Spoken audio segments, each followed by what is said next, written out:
நாங்க எல்லாரும் சொல்லுவோம், நாளைக்கு நடக்க போறது என்னன்னு எங்களுக்கு தெரியாது. ஸோ காலம் தான் எல்லாத்துக்கும் பதில் சொல்லணும்னு சொல்லி. இது வந்து எனக்கு ஒரு நிலைமையில வந்து 40 வயசு வரப்போகுது.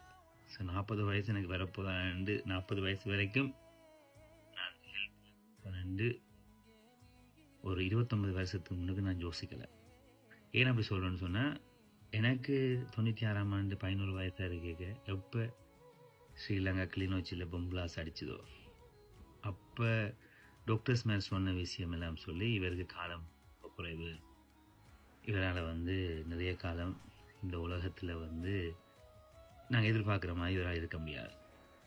அது 29 வருஷத்துக்கு முன்னாடி இந்த மைண்டில் ஏறின விஷயம்.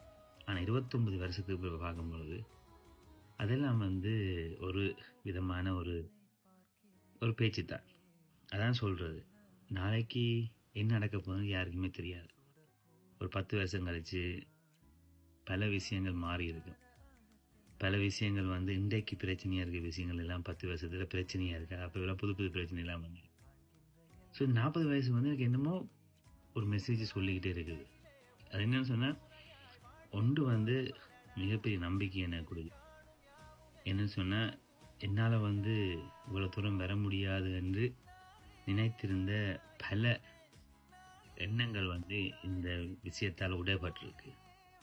எண்ணம் எவ்வளோ காலம் ஹெல்த்தியாக சந்தோஷமாக எனக்கு பிடிச்ச விஷயங்களை சேர்ந்து செய்யும் பொழுது அது மேற்கொண்டு நம்பிக்கையை உருவாகுது. ஸோ எப்பயுமே இல்லைன்னு சொல்லுவாங்க, time is the good medicine சொல்லி. உண்மையிலே எனக்கு வந்து டைம் வந்து ஒரு நல்ல ஒரு மெடிசன் தான். எனக்கு நிறைய விஷயத்த ரோங்காக ப்ரூவ் பண்ணிடு. ஸோ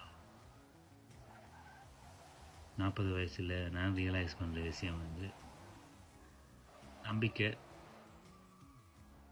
இவ்வளோ காலம் நீ இருப்பியா இருக்க மாட்டேன் என்று நானே நம்பலை. பட் டச் வுட், இது வரைக்கும் சந்தோஷம். இனியும் ஹெல்த்தியாக சந்தோஷமாக இருப்பேன். அதே நம்பிக்கை உங்களுக்கும் கண்டிப்பாக வரணும். Time is best medicine.